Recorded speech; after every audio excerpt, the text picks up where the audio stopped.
Enosburgh Selectboard meeting. This meeting is being recorded. As chair of the town of Enosburgh Selectboard, I find that due to the state of emergency declared by Governor Scott as a result of the COVID-19 pandemic and pursuant to Addendum 6 to Executive Order 01-20 and Act 92, this public body is authorized to meet electronically. In accordance with Act 92, there is no physical location to observe and listen contemporaneously, that word's going to get me every time, to this meeting. However, in accordance with the temporary amendments to the open meeting bylaw, I confirm that we are providing public access to the meeting by video, with additional access offered through the telephone. We're using Zoom video conferencing for this remote meeting.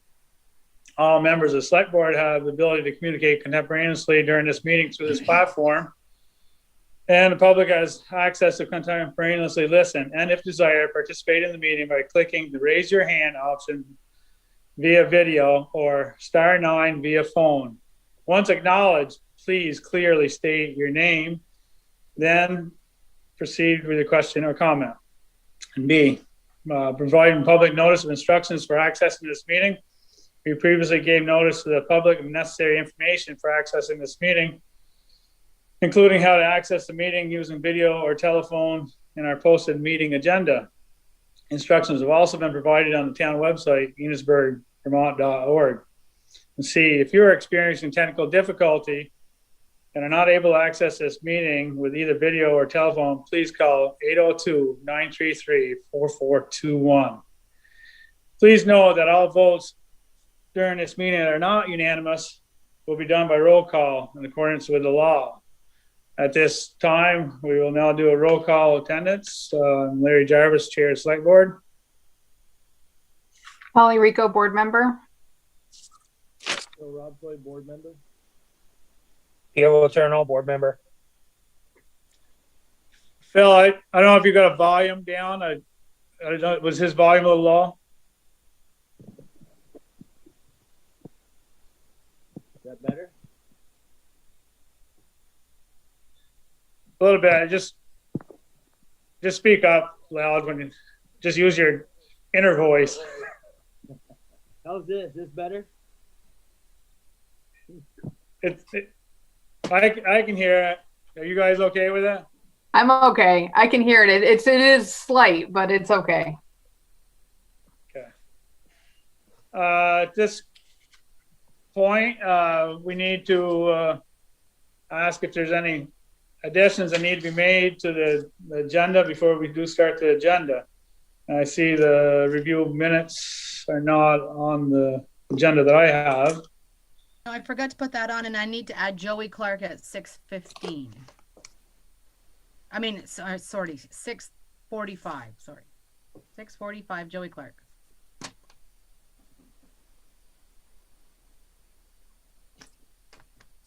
Any other? I'll need a motion to accept, add that. I'll move to accept those changes. Do I have a second? A second. Holly Rico made the motion to accept adding review the minutes and adding Joey Clark at 6:45. Pierre Letourneau made a second.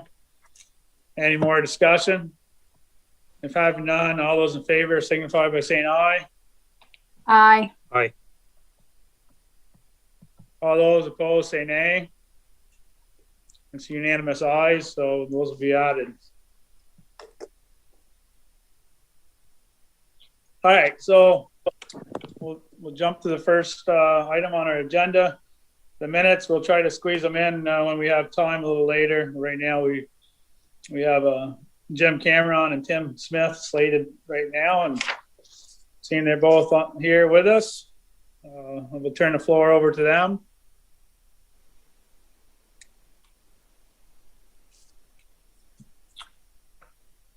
Hi, this is Jim Cameron. Hi, Jim. Hi, folks. Tim, you want to say hi? Hi, everyone. Thanks for making time. Not a problem. So do you want, I'll jump in, Jim, if you want. Please. So Jim and I are on this evening to talk about potential project for the village of Enosburgh, in the village of Enosburgh, I should say. Basically, we're looking at the block, which was formerly the Enosburgh Pharmacy block, and are in the process of having discussions about a potential redevelopment plan. A plan which Franklin County Industrial Development would be the lead on it and be the owner moving forward if everything comes together. Basically, what we're looking at is ultimately purchasing the building, doing some renovation on the building. The renovations would include some smaller retail spaces on the front of the building, maintaining the 8 apartments on the second floor, and then creating some office space either on the 3rd floor or converting the shed space out back as well. In addition to that, we would create a childcare facility on the back side of the 1st floor. So it would be behind the retail space, with the hopes of filling a void for childcare within the region. This is something that it would be a different type of model. We think between the retail, some of the office space, and the apartments upstairs that we can offer a childcare facility. We don't have one in mind yet, but the ability to lease the space at no cost. The savings of that childcare facility would then be committed to paying their staff a higher wage and better benefits so that we could create quality childcare moving forward. So that's the big picture piece. Jim's on board. I give Jim the credit for coming up with the plan. We've been working together. We think there's plenty of money out there for a nonprofit to take advantage of and make this plan work. Does a number of things for Enosburgh. It generates some activity on a currently vacant building. It would generate some traffic for the village, for other businesses. Excuse me, not to mention the benefits to having quality childcare for the region. So a lot of things in movement. We've had conversations with the Community Development Block Grant folks. We've had conversations with Vermont Community Foundation, Let's Grow Kids, and all love the idea behind the project and the potential for it. And as for my board, I've been given the okay. We've invested, or will invest, $3,000 in just some quick professional help to look at the building structurally and see if it works for what we want to do. We have a presentation on Wednesday with our development committee, and then we'll take it to the full board next week for their approval. So that's sort of the big picture, the 30,000 foot level. Jim, join in if I missed anything there, but that's what we want to do. We're looking at potentially applying for a community development block grant because of the childcare, and we may be calling on the village and the town to assist in going after that if that's something they're open to. So I guess that's the big picture. A lot of moving details. So I'll give folks a timeline. The expectation is there's some historical tax credits involved here as well, which we wouldn't know about until July. We would have an option to purchase.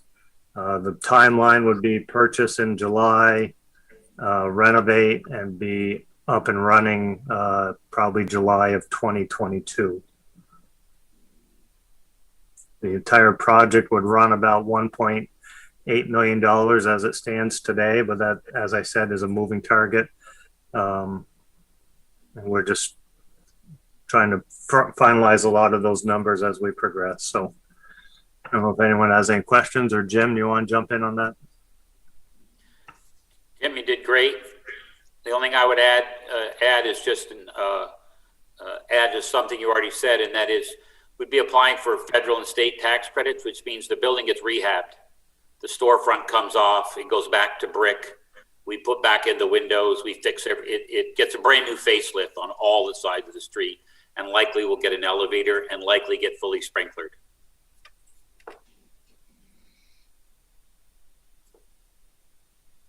I'd like to hear what people's reactions or questions might be. I think that would be helpful. So just so everybody can understand the location, this is the building right next to the health center. Correct. Pat Hayes's little store there. Correct. Okay. Yeah, just a couple of questions that kind of pop up in my mind. I mean, it's a great idea and everything. The $1 million question for Enosburgh is parking. I know I always thought that spot was with that building, but now you see the car dealership all in there with all those parking spots. Back in the day, we used to park in there. I don't know who owns that area, and is that anything that's going to be attained or able to use for that building? Jim knows the numbers better than I do in terms of the size of the lot, but the lot goes back quite a ways, Larry, relative to the back side of it. Correct. You know, currently cars are parking back there now, but we think that there could be enough parking. We've had some discussions if there's a need for overflow, that potentially the Quincy or the Opera House may be an opportunity as well.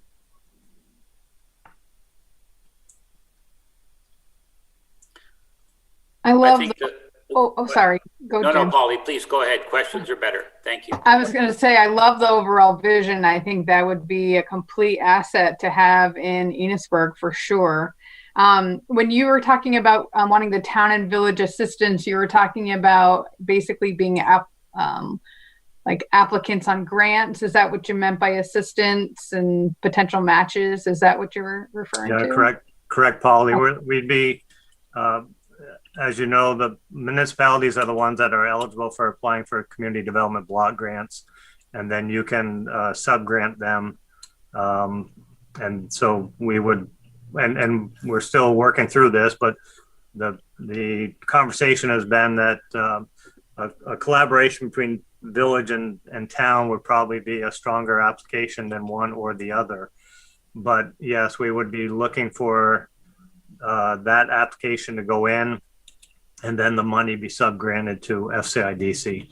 The amount we'd be looking at is probably $500,000, and that would be used mainly to purchase the building and to do some renovations. But you are correct. That would be the role. In terms of a match, there'll be plenty of match relative to the renovations and whatnot. The issue that really comes up to play relative to the community development block grant is more about the low to moderate income and the benefit for those. So if we're doing a childcare, I think it's 54% would have to benefit from the childcare facility that have low to moderate income standards. So, But to be very clear and hopefully be correct, the support that we are going to probably ask you for is not money. It's not for a match. It's for you to join, just like you did for the grant for Vital Village, without a match, but help us have our application be stronger, and help the project move ahead. Just to come back to the parking thing, and then I'll wait for another question. There is something else I want to bring up. So we do have a sizable lot there, and it was surveyed in 2016. So we have facts on the ground, if you will, not this guy points that way and this guy points that way. We've got a survey. And it is a large lot, and we would need to create some green space for our childcare center, and we would still have some parking. But it also brings up the issue that we're going to have a come to Jesus about parking downtown. You know, it will cause, add more traffic or more parking, I should say. And then we'll have to deal with the village will have to deal with the Notch and the Opera House parking lot. And, you know, Tim, you just brought up the Quincy, but I'll speak somewhat for Betsy. She'd be happy to help in the context of saying here could be overflow parking or whatever. She worked out something with the veterinary clinic that's working out great for both of them. And we have a giant lot back there as well. So I think that it's more about having some sort of regulation and enforcement than actually finding the space. I think the space is there. It's just how people act, not so much that we can't find the space. And actually, because it's been brought up at a public meeting, and because we've been working on this for about 3 months, and every day something good happens. Every week something good happens that moves it forward. And in about probably 5 or 6 weeks ago, I think you folks are aware that the Franklin Northeast people are looking for new office space. So they have been to this building with us 3 times, and they're very interested in coming down to Enosburgh, which would, in my way of looking at it, add more people downtown to walk and buy coffee and walk to the shop and buy gas or whatever. They are looking to move, and so we've had we've had positive conversations with no commitment, but it's been discussed at management and it's been discussed at their board level. So when I say that to you, that's how far it's gone. But we speak with them weekly about what our plans are and how we're moving ahead. And they're thrilled about the possibility of childcare.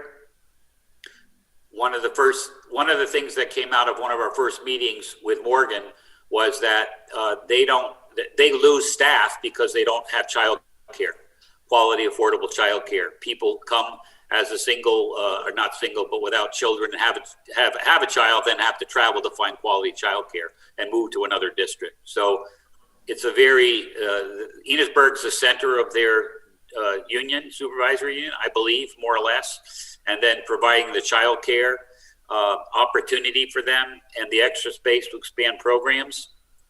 So if we were to get something like a community development block grant, that dollar amount makes this project basically happen immediately, and charge them something more than what they're paying now, but not what they might have to pay in the marketplace for brand new grade A office space, which is what it'll be, by the way, grade A office space downtown. So. And just to add to that, the 3rd floor is totally vacant right now, hasn't been used, as many of you know. The other piece I would share is, and Polly, to your occupation for sure, is that the supervisory unit has talked about potentially utilizing Cold Hollow Career Center to create a childcare curriculum that could tie into this childcare facility as well.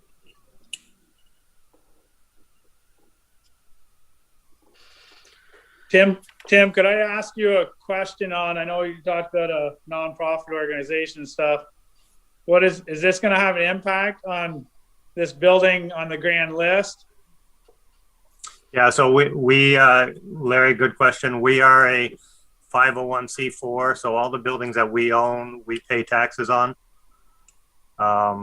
Whether it's the Vermont Precision Tools building, tax we pay whatever now, $75,000 to the town of Swanton, and same with Peerless. We pay $200,000 on Peerless to town of St. Albans. So we're not a C3, we're a C4. Okay. Yeah, because you probably know the next building next to there is not taxable there, the health building there. We built into the budget for taxes to double from what they are now, as well as a management fee so that Tim can hire somebody locally to manage the building. There won't be an absentee landlord. There'll be somebody who lives in Enosburgh managing the property. Larry, I would also add this, and this is a conversation we've had with our board. this really pivots our mission. Historically, we've been focused on the value-added manufacturing, the industrial parks, that type of things. But it's obvious to everyone that housing, childcare, transportation, it all plays into economic development in one form or fashion. So,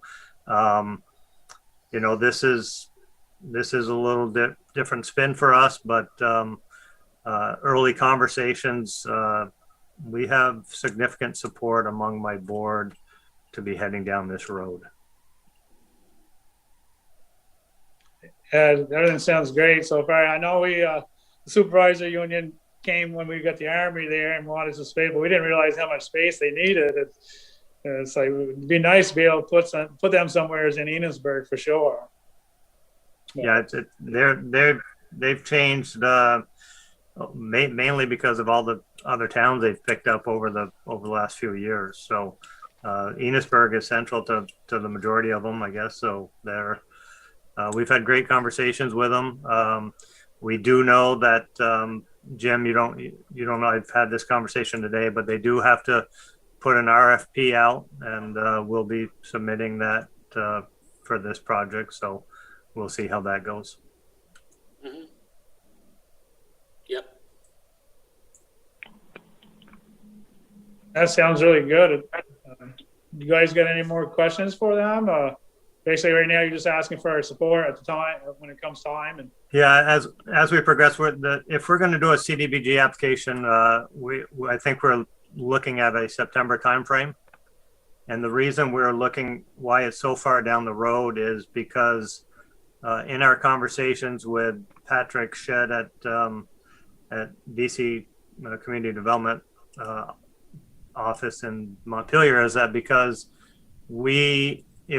if we put in our application that we have received tax credits, that makes our application that much stronger. And because we're not going to know until July whether we receive them or not, we sort of have to hold off till that September timeframe to submit it. We had conversations about having that option on the building and then potentially getting reimbursed if we were to move forward. So. That sounds great. Mm-hmm. Any other flags for anybody? go ahead, Jim. Any other flags or questions? They can be critical. Yeah, I have one if you guys don't mind. Okay, I can see your telephone number, so we don't just state your name, please. I don't know who you are. Yep, it's Greg from the County Courier. Pivoting off of Larry's question, if the Franklin Northeast Supervisory Union ends up in there, would that end up taking it off the grand list in the long run? I know, Tim, you said that initially it wouldn't, but would it later if FNESU ended up in there? No, if they end up in there, they're going to be leasing the space, not owning the space. So I would not expect that would change anything, Greg. Okay, just clarifying. Thank you.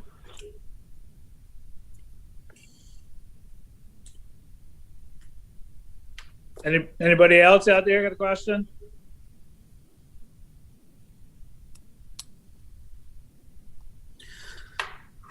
I would just add then for everybody, we've spoken with the village at one of their meetings, a Zoom meeting, and we're also on their agenda this week to bring them back up, to update them, if you will, and ask them that same question about the community development block grant. Their initial reaction was all positive across the board. And Tim's group's going to take the leadership in putting that all together for you as a service to Enosburgh. I guess I want to be more than thankful about that and have you understand that they're taking this on and that this is a big deal and a new deal, and they're willing to do it so far. And it's wonderful. We've had better words, but it's wonderful at the very least. Definitely a diverse group of people that'll be going into the building and really bring in a lot more into the village, I believe. Yeah, sounds great. Yeah, I just add to that, Larry, that when we first floated this to a few people, the concern was The initial plan was the whole first floor would be utilized for childcare for the most part. And there were some concerns expressed about by doing that, you eliminate retail space. So we have shifted a little bit to allow for some smaller retail, which I think most of us agree is the way to go. Part of the reason that building has sat vacant for 5 years is the space was too big. And it was a tough nut to crack relative to current retail standards. So we're looking at smaller spaces that could be better utilized and more affordable. Nice. Yeah, of course, you could have the children behind that wall, and that retail person could have that great voice from them coming into the store. So, incentive to get people in there. But yeah, I think it's a great idea. Anybody else got anything? I think we're good. Thanks. Okay. Thank you. Thanks for stopping by. Yep. Take care. Good to Thanks see for you having all. us. Good to Stay see you safe. all. Hope you're Thank all you. well. Take care. You too. Take care.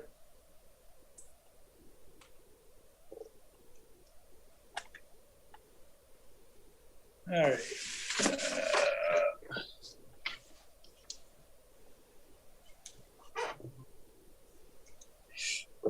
So next on the agenda, I have the police contract. We never really discussed it too much in depth. We did, but we didn't come to a consensus. It's still technically a few months out, but we should make a decision, I believe, going forward. So let me just kind of recap where I just need to clarify in my mind where we were at. We had the two options. One of the first option was a significantly more. The second option was more in the realm of what we paid in the past, except it was reduced days. And if I remember correctly, I think we were going towards option 2 with reduced days to keep the cost contained. Is that where we're at? Yes. We had Okay. that plus the outlier was if we would need the SRO. Of course, Sheriff Lonsbury was going to give us the option if we choose option 2, of which I think 5-day coverage, of which 5 days we get to pick for them to do the coverage. And of course, the other 2 days we'd have to make the calls. 911 calls would have to go into the state police.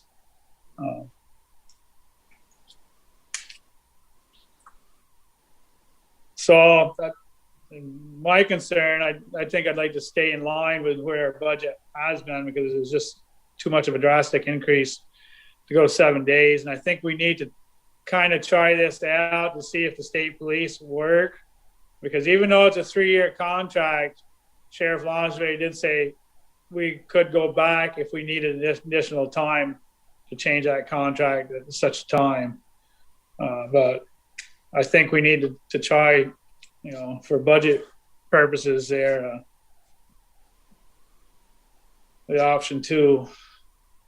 I think that makes the most sense. Did we need? The SRO is actually a separate contract too.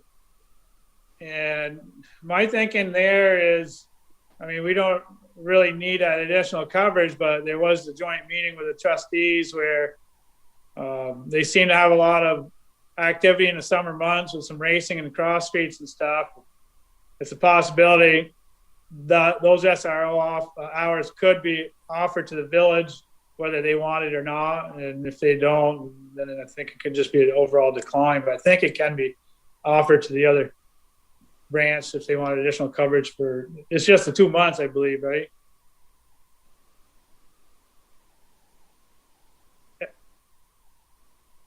You're muted. When school gets out until school starts. So yeah, 2 months. So when you say it could be offered to the village, are you implying that the village would pay for that SRO contract, or that we would just slide that over to them? Well, he would only just he would be just there to patrol the village instead of patrolling the village and the town. That additional coverage would be just for them. So then likewise, if he does any tickets or whatever, and that revenue from that particular position would go to the village. But in my opinion, I don't see a need to add that extra cost overall, but I think it should be offered to them too, if they would want it or not, rather than just send it away completely. Let both boards have an option on it.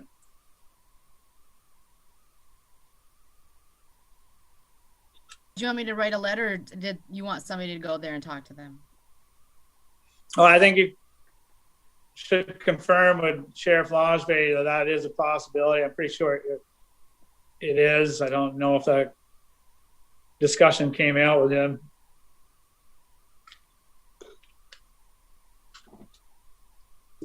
Because that is a whole different contract, because there's actually three contracts. So you're looking for a motion on the sheriff's contract minus the SRO contract. And are you looking for a motion to decide which option? Yeah, I think so. Yeah. Okay. So unless people want to talk about it, I think we all kind of settled around option 2, but correct me if I'm wrong. So I would make a motion to go with the second option of the sheriff's contract, the reduced days at the lower price. Do I have a second on that motion? I'll second. So Polly Rico made the motion and Pierre Letourneau seconded the motion to choose the option 2 of the sheriff contract, where we would only get 5 days of coverage from the sheriff department. And the SRO would be out for that option. Any more discussion? If having none, all those in favor signify by saying aye. Aye. Aye. All those opposed say nay. It's unanimous ayes. We're choosing option 2. Good. I think we might have a chance here to actually, Joey was at 6:45. Yeah, we got a chance right now, I think, to go through our minutes. I can dig them up. I think we have two sets of minutes. That's right.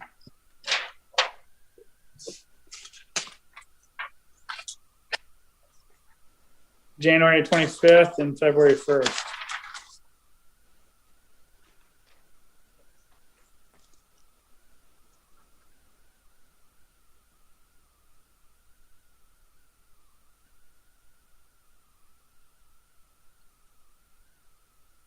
So I move on the January 25th one to be accepted.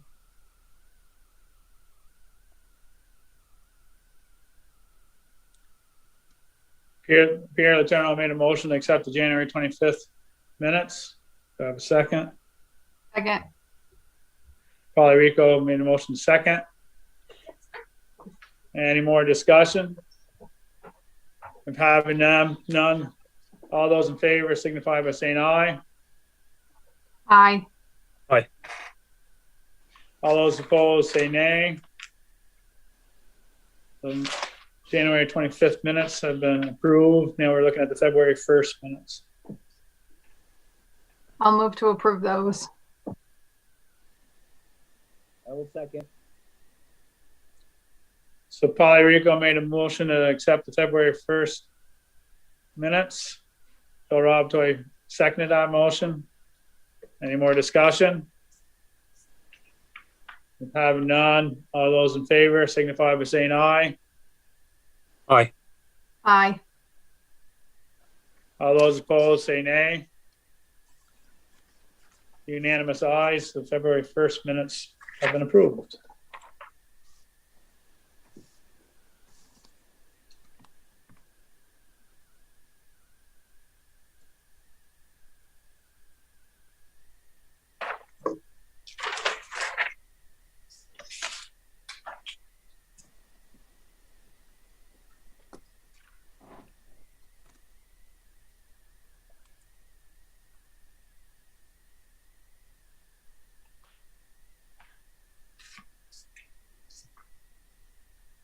we're only expecting Joey for his, right?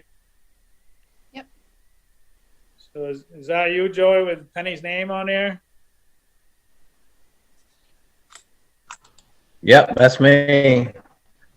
All right. We might as well move on to Joey Clark's at this time.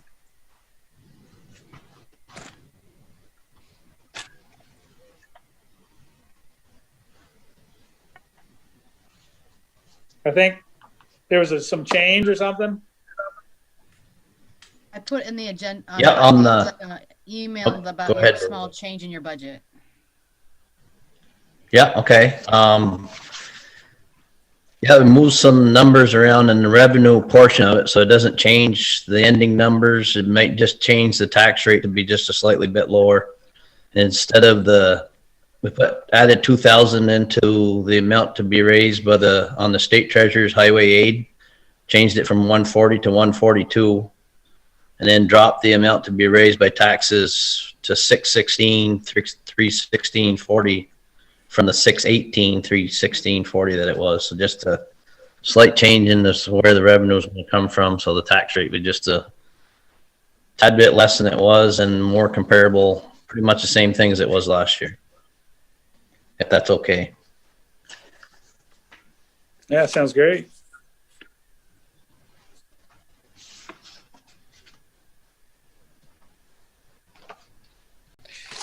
So we won't know for a couple more weeks about the bids from Bethany.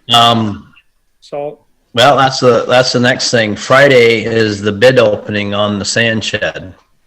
That's when the bids need to be in, and 10 a.m. on Friday is when Bethany will be running the bid opening via Zoom, and she's going to send you guys the information and the link to participate or to listen in, I should say. You don't have to, because once she opens the bid, she'll announce each one, I guess, what the numbers were and who the lowest bidder is. And at that point, then they get sent to Du Bois and King. They'll analyze the lowest bid to make sure everything's in line, that they're bidding apples for apples, what they're supposed to be doing. And then at that point, it'll go on to V-Trans. They'll do the same thing. They'll review the lowest bidder. And then after that point is when Bethany will be setting up a meeting with V-Trans and you guys in Bethany to figure out what the next step is. That way you'll know a number. You can figure out whether it's within the ballpark or if it's a ridiculous amount of money or what the next step is. Not this But Friday, just though, for right? the information is this Friday at 10 o'clock. Yeah, the 26th. But that's not this Right. Friday. It's next Friday. Okay, next Friday then.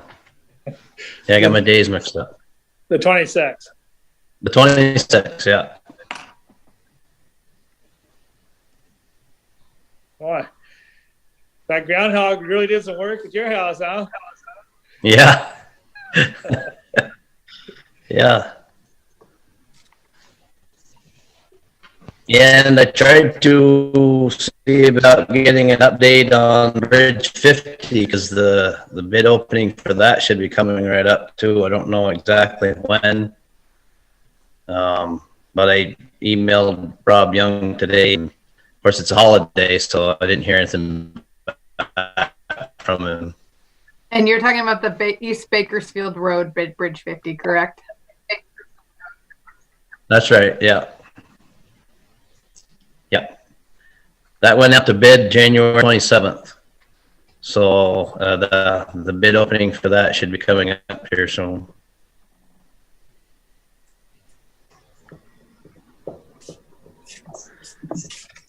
And I guess that's about it. And then I think Billy Joe forwarded you guys the road district report that I had made up here for you guys to review. I don't know if you've had a chance to do so, but if I you didn't do that, do, Joey, I forgot.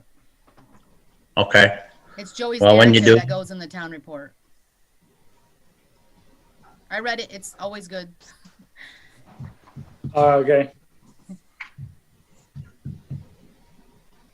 A lot to talk about this year. I'll send it tomorrow morning, but I did forget tonight. I know you usually like to review it or whatever before it goes into the book. So Well, I have to send them all the book this week before it goes to print. yeah, okay. I guess that's it. That's the only thing. I just wanted to talk about those couple of things, and that's it. So you'll probably need to be on that Zoom call March 1st. Is that our informational meeting? So when it comes to the highway budget discussion, you'll be able to help answer anything that comes up there. Okay. Yeah. Just send me the link, the information. Yep. Good. Well, you probably get a little bit of rest, but I think you're going to be working pretty hard here for the next few hours there. Yeah, it sounds like it. Sounds like we got some good stuff coming. All The right. trucks are up and running though, right, Joey?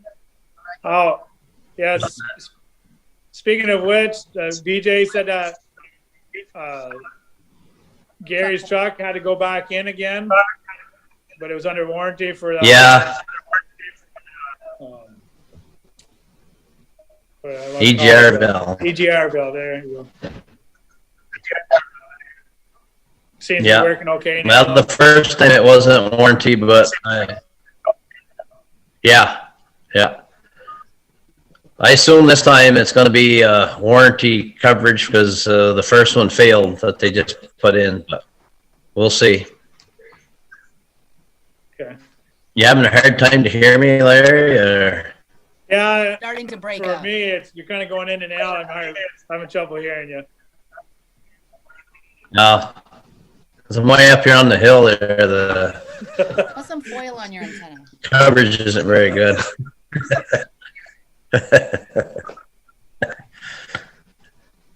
This sounds like a little echo, but yeah, if that's everything there, thanks for everything there, and good luck on this snowstorm.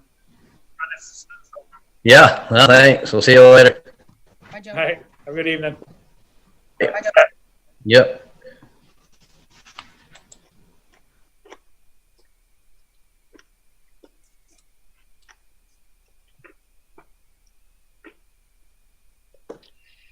All right, next thing we have on the agenda is the armory. Yeah, so can you hear me okay, or should I shut my camera off? I can hear you. Okay. So Greta from Regional contacted me, and there was a couple of questions that she needed answered for the next steps for the armory. The first question is, so the underground storage tank we've talked about, right? And remember that the armory is on natural gas, so I don't believe they use the storage tank. I think they had it for backup in case they needed a second heating source for emergency purposes, because they were the armory and they were like, you know, they were supposed to be prepared for an emergency. So the question is, will the town be utilizing the existing storage tank, or will we be removing the existing storage tank? If the storage tank is staying, they can just do soil samples around the tank. If we're removing the tank, they can help with the removal of it and the testing of it. So that's the first question. Say that again, Paul, you kind of cut out. You said they would pay for the removal?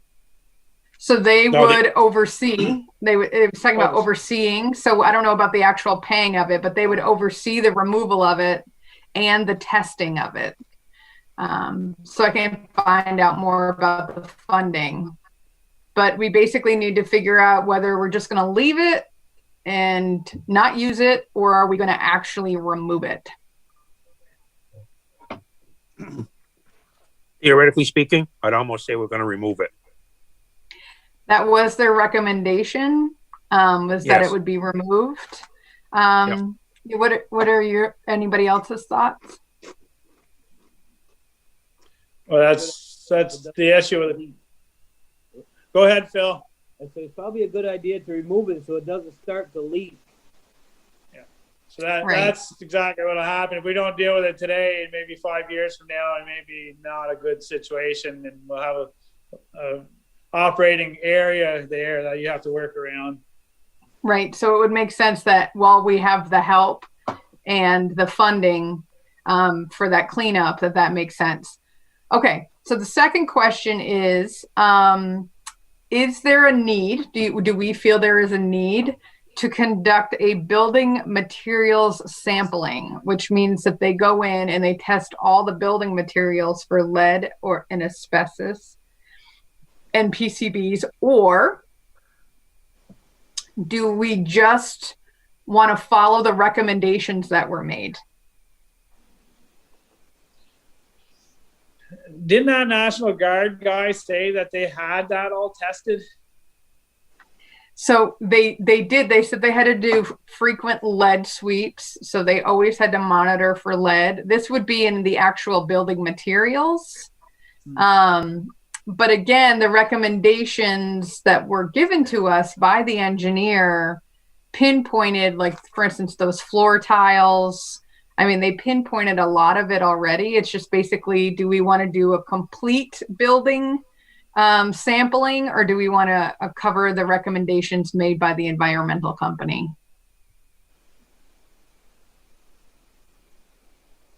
Are their recommendations safe for the kids that are going to be in there, or? Yes. So the recommendations were that there were a couple areas that needed to be remedied. They needed to, some the floor tiles needed to come out.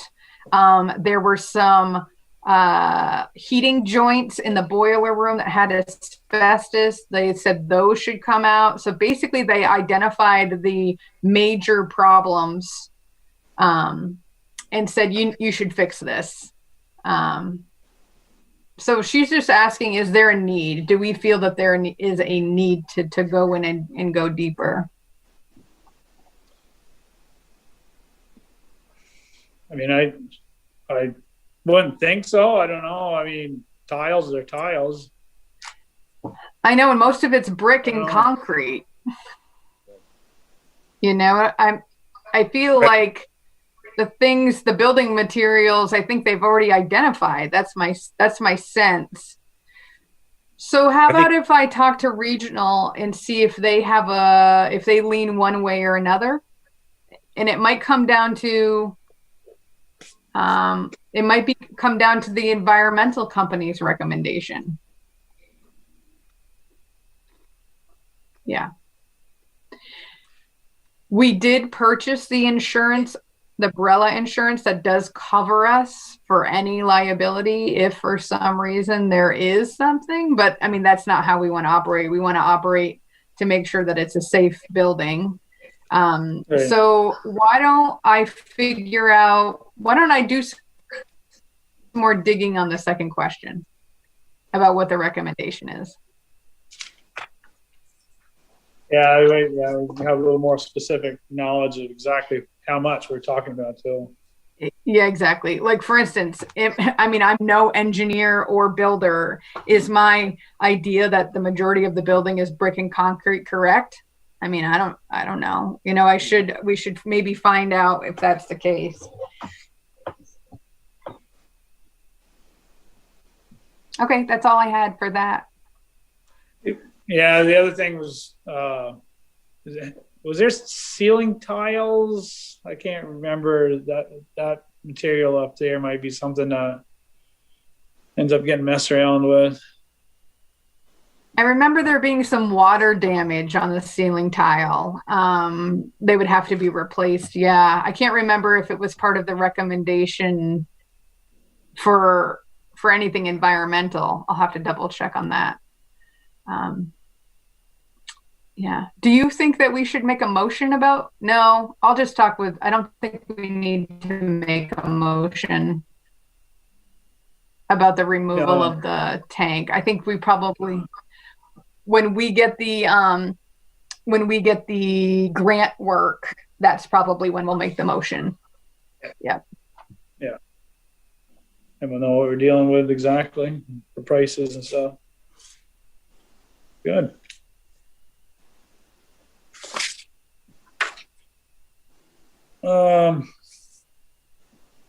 And kind of on that same subject there, I don't know if you must have got the email from BJ there about the shelvings and stuff, material that would be going into the vault, moving over there.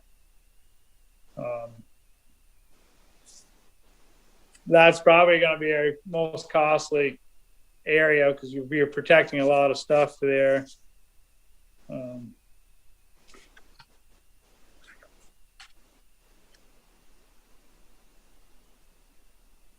I think most of the furnishings, the things that we might need, like tables and file cabinets and things, we could go to the state surplus and probably get those for free. So I don't think we're going to have much expense as far as things like that go, but the vault will be the costliest. So you're talking these extra mobile units here plus the ones we already have. Right. So it would Moving be a over. total of, we have 2 in our vault and we have 2 bookcases that are stationary against the wall in the vault. Those would be going with us. That's part of the price.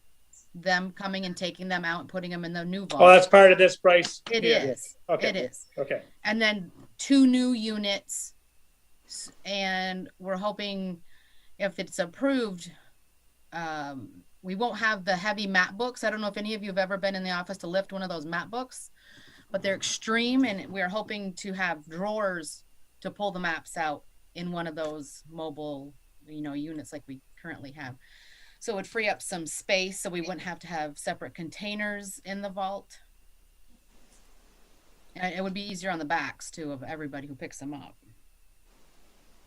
It also looks like that is the price includes a subfloor and tile in the vault. It does. When we Yeah. first had them I think it was 12 years ago that we had those trolleys put in, they come in and they level the floor with cement and then they put tile down with the rail system.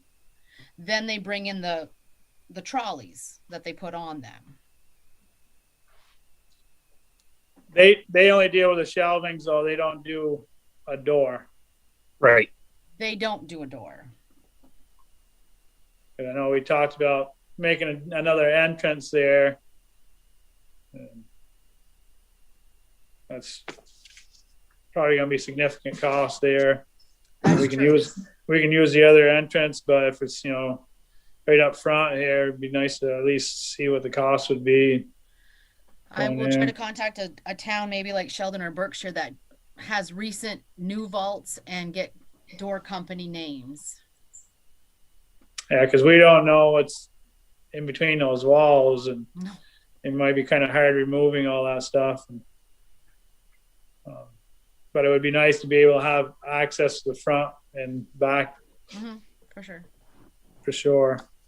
So do you need an answer on this right off here? If you're not comfortable, no, but there is like a 12-week lead time that they need. So depending on, it can wait for sure. I don't want to push anybody into anything. But just keep in mind, it is going to be a few months out. Well, to get us on the schedule, we might as well. I'll make the motion to move ahead.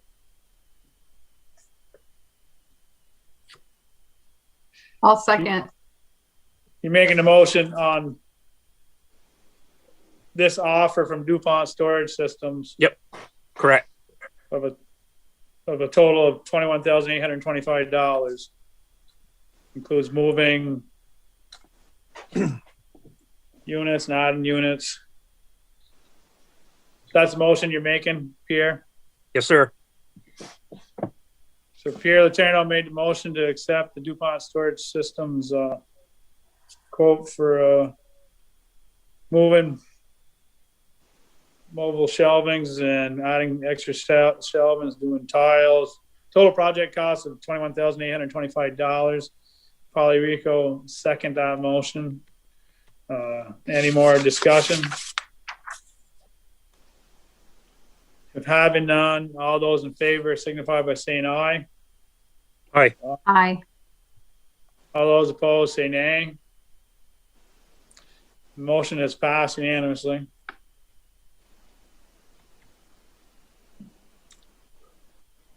So we won't have to worry about finishing that floor in that room because this is part of that room. That's right. Okay. Good. Okay, moving right along here. 7 o'clock. Oh yeah.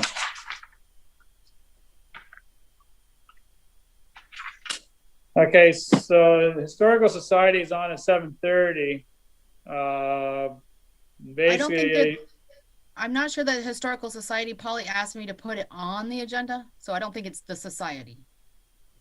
oh, so nobody's Correct. going to be. No, I just Okay. asked to put that on the agenda because we do need to make a decision about what our plan is as far as the requests or, yeah. So if that's the case, I'll move it on to the agenda now because I thought Cindy or somebody was coming on. But if that's not the case, we'll bring it up on the agenda for right now.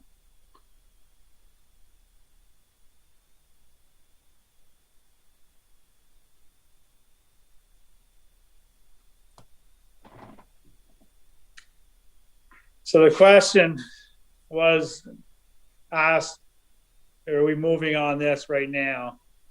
And it's kind of a difficult question.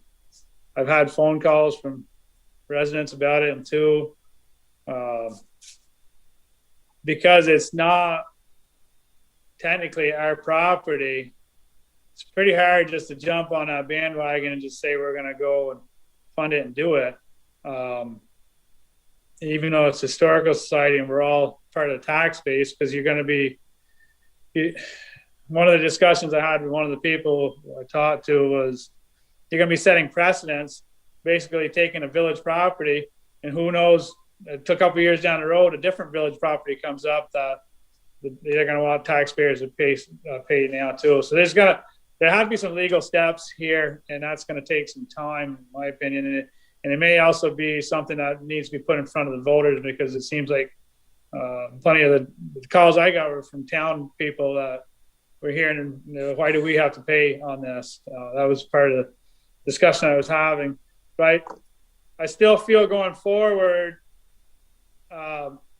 if this is going to be treated something like the Opera House, and it's going to be, and if it eventually ends up in our lot, we need to be able to use Sean Keel as a grant writer, and we usually do like the painting for the Opera House. We usually put all that out to a bid and stuff. We can't just throw money at something that we don't know is the correct number to be thrown at. And what I was understanding with Cindy that it can wait another year, and it's a very doable project in probably a month's time for some capable carpenters. And it may be something that can be put into next year's town meeting as a request, on the voters if they want to approach it like that. And at the same time, I think we can start a fund for things like this. But to do it right now, there's just a lot of legal questions that just don't feel comfortable making, because we'd be setting precedents and taking somebody else's property. And I think, thoughts? yeah, I think I agree with you. I would just like to say that, I value the Historical Society. I think they are a great part of this community. They continue work that would be lost otherwise. So I feel like we as a body should be behind them, and I think we are. But given the time that it was brought forth to us, and like you said, we're setting precedent. It kind of puts us up against a little bit of a wall to figure this out.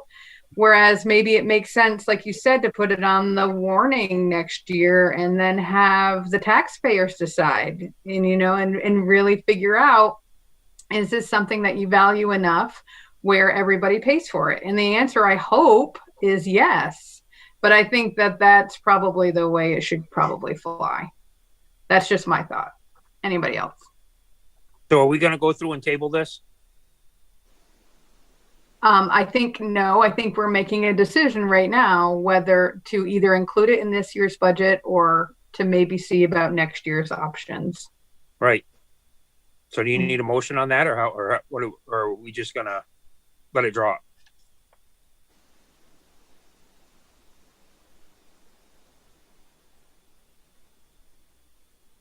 I don't think so. I I'm don't just think- thinking out loud here. I don't think we need a motion. It's like any other thing that we decide to put in the budget, right? We're just deciding whether we're Yeah. spending. That's right? true. Yeah. You're just waiting till next year.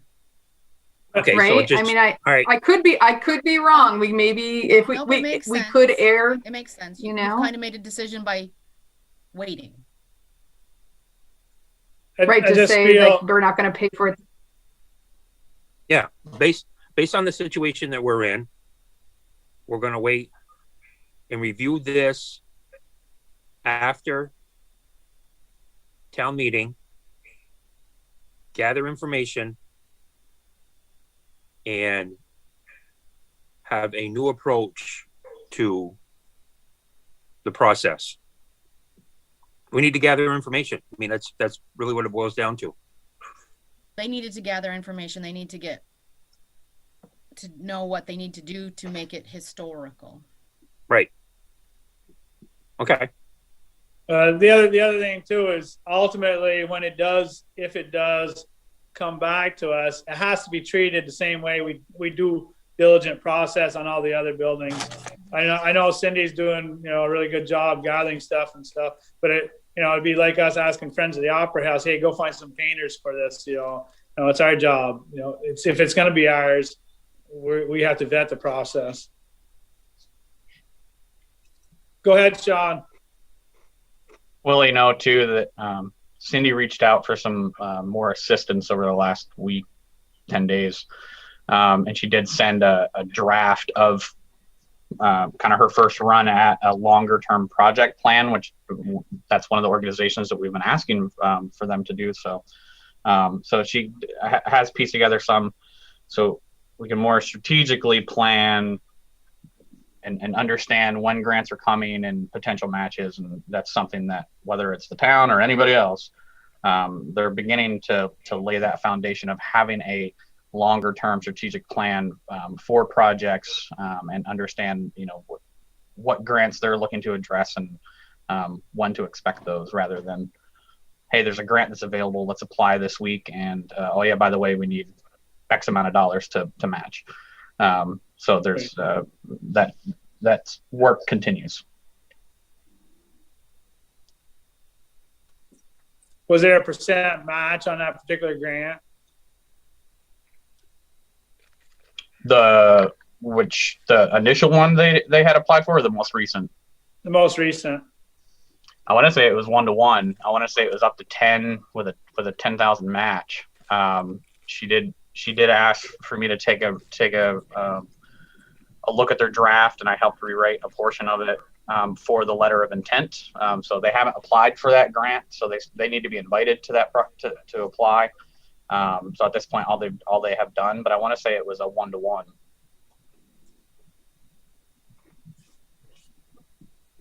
Okay. And something for us to, and I've learned this through other projects. Something they can also take into consideration is administrative cost or board time as match also. So it doesn't have to be a cash value. It can be board time and administrative costs in addition to financial contribution from an entity. It doesn't have to be that. So that's something we can look at too as well. Just a thought. This or any other project.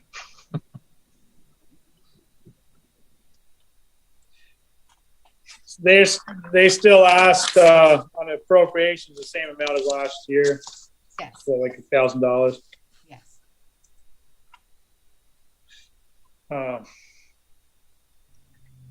yeah, I think it's just kind of hard for us to just say yes to something like this right now because it's legally, all the legality questions aren't answered yet. And I think it may end up being the voters that need to voice their opinion on.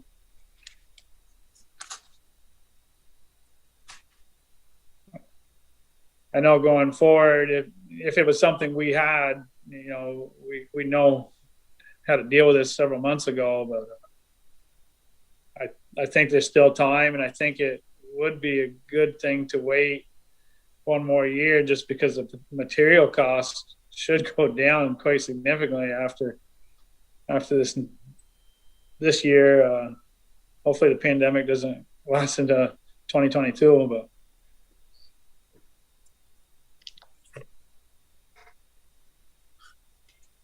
so that's consensus of the board to wait, try to get it done legally if it is done legally, and try to get it in front of the voters for next year. Yep. All right. So a couple more items left on the agenda to discuss.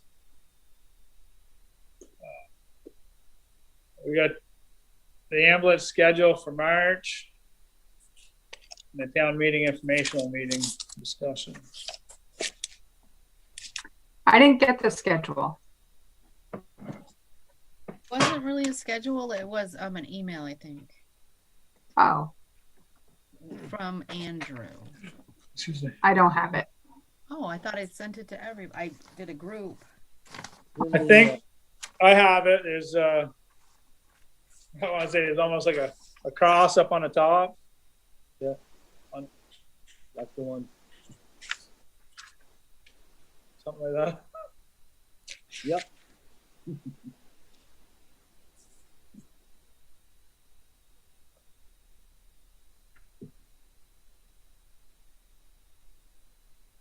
Was it in the agenda one or was it in the other one? She had another one after the agenda. Okay, let me look there. Maybe I didn't scroll down far enough. Yeah, there was like 5 pages. Well, I had the minutes on there, and Yeah, it was from it last was the week's same minute. bundle. Yeah.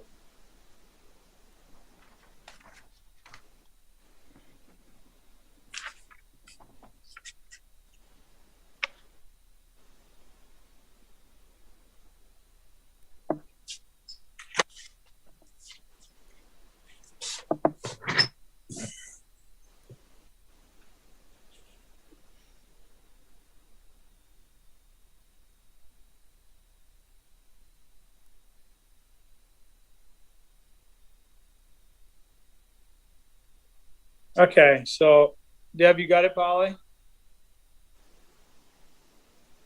I'm confused, but I got it. Right. So Yeah. it's kind of scrunched in there. So one proposal versus what he's proposing was in the paragraph right below under week 2, and he proposed it, and she said that if you were agreeable, that was agreeable to her. His Oh, so proposal. she's seen his proposal? Yes, I thought before tonight's meeting that it should go out to her for yes or a no if she was in favor, in case he had to rewrite something.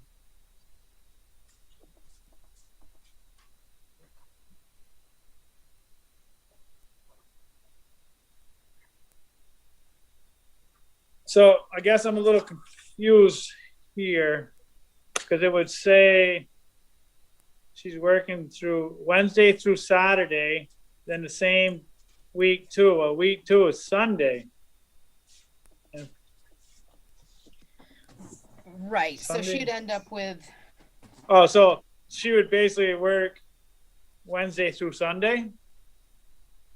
basically, and then have a couple days off and continue. Okay. And that's twice a month, or what is that just? That's every 2 weeks that schedule happens? Yes. Oh, okay.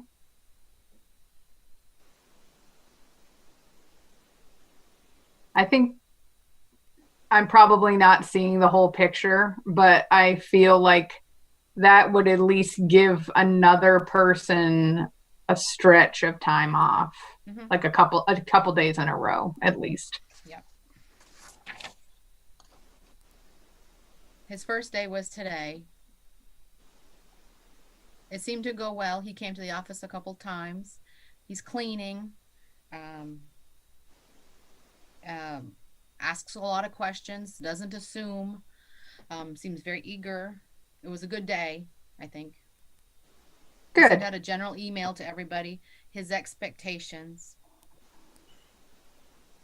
That's really good. Yeah, it's definitely, this COVID thing is really jumping up pretty hard right now. It's caught a few of our employees at the farm, and everywhere as you look, it's the schools. And so, these guys are going to be dealing with a lot of patients.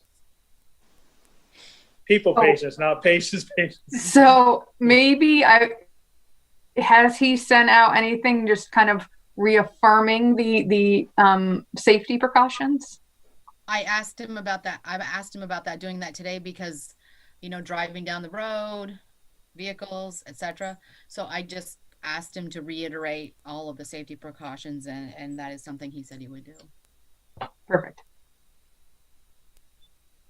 Yeah, as far as going back to the schedule, I mean, if they're both in agreement with it there, and it seems like it's something they can work with, I mean, they can try it and see how it goes this month. Okay. How about if we do it as as a trial basis, like Larry said, we'll try it. That's yeah. Yeah. And on a different, probably we shouldn't, I'm not sure if we should be out there in Zoom, but I'm going to get a card and maybe send some flowers once she's home to Brenda, the librarian. She had heart surgery today. Ooh, I didn't know that. Yeah, she had, something was wrong with a valve. I would approve flowers. For sure. Yeah. She's doing okay, do you know? Jeanette called today and she didn't say she wasn't, but she was just doing something for one of the daughters, like making sure she understood what Brenda's insurance and things were. But I'll check tomorrow and send out an email. Good. Yeah, for sure.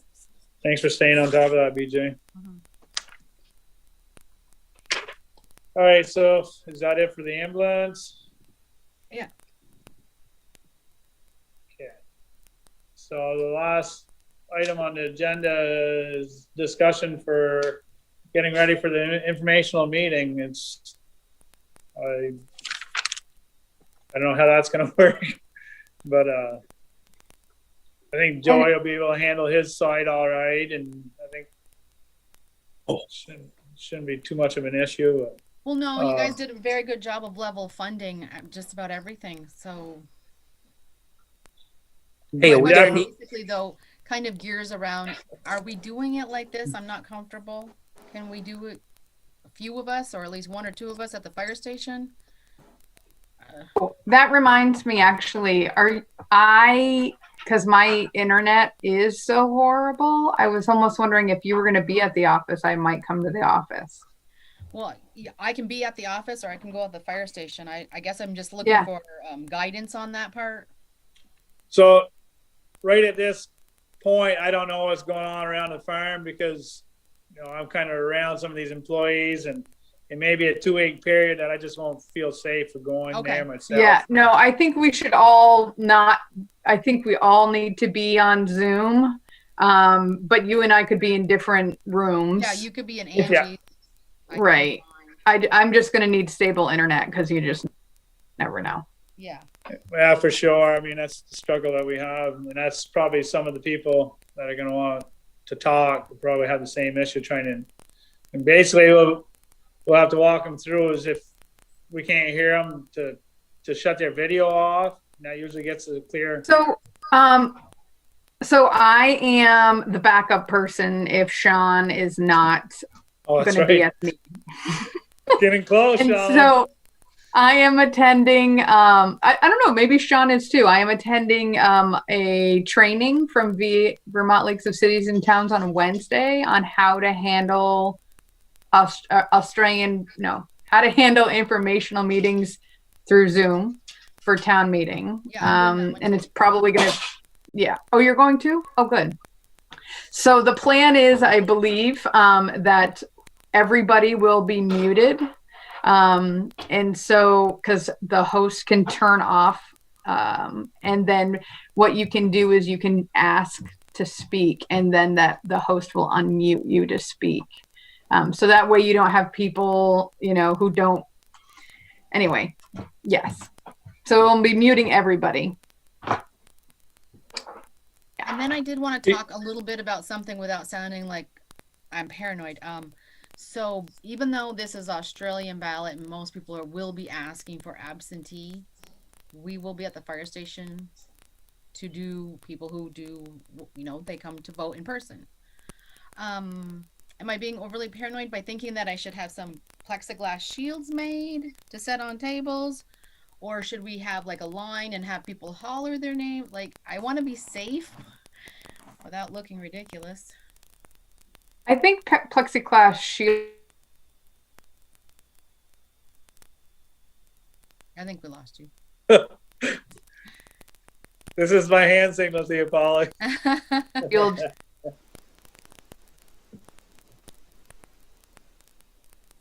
Still there, Polly? Well, the thing is, BJ, you're going to have the booths, right? We have voting booths for voting, but it's the check in and check out when you have to come in and state your full name and then Yeah. leave and state your full name. Oh, Those people yeah, sitting there should have some Yeah. sort of shield in front of them. And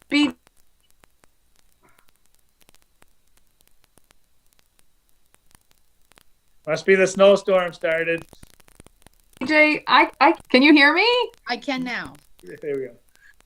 I almost feel like our most vulnerable people that love to help out at voting shouldn't maybe not be helping out at voting. Yeah, I'm going to try to limit it to Mary and I because we're always in the public anyway. So, and I will try to get I could help. I'm younger around. people. We have some new justices like Phil's son. He's a new justice. I'm not sure if he's available that day, but I'll try to get some people that are maybe healthier, younger, people that may be not so vulnerable. So you had some good news there about the help the state's going to give for financially.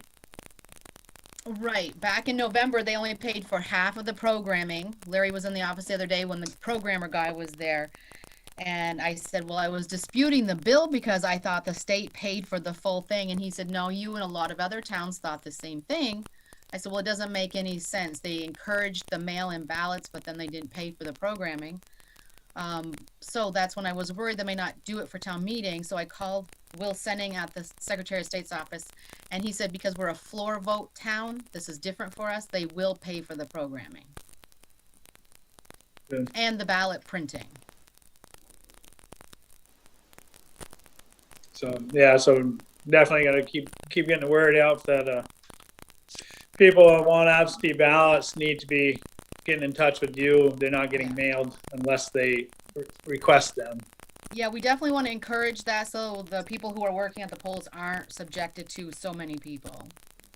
Right. I can push that out on Facebook again. Thank you. And the cutout date again for requesting ballots is it The 26th. 26? So about these plexiglass things do I ask Joey in the highway department when they're not in a snowstorm to come up with something, or do I go to Ace? I'm not sure about this. I'll make you up a couple. Okay. Thanks, They just Pierre. need to be as long as those tables at the station. Thanks, Pierre. You want them 8 foot? Hmm? Want them 8 foot? Well, I don't think they're 8-foot tables, but there's usually 2 people sitting there. Okay. I'll go 6 feet. 6 Okay. feet by 2 feet. Okay, thank you. Thanks.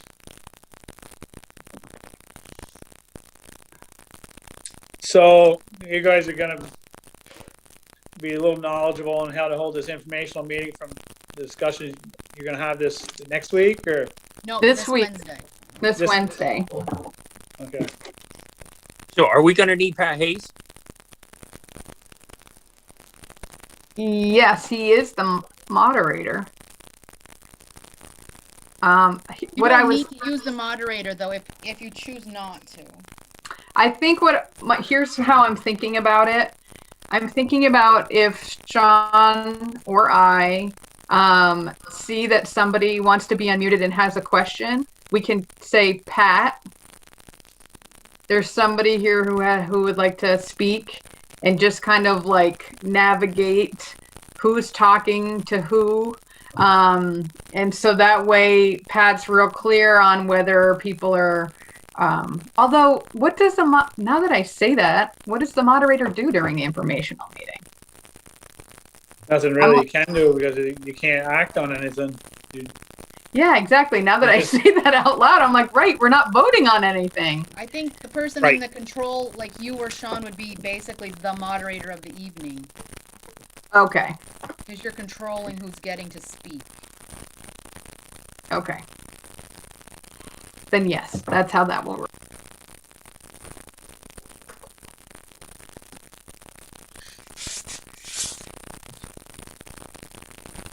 All right, that's the last thing I had on my agenda. If we feel, that meeting starts at 6 also?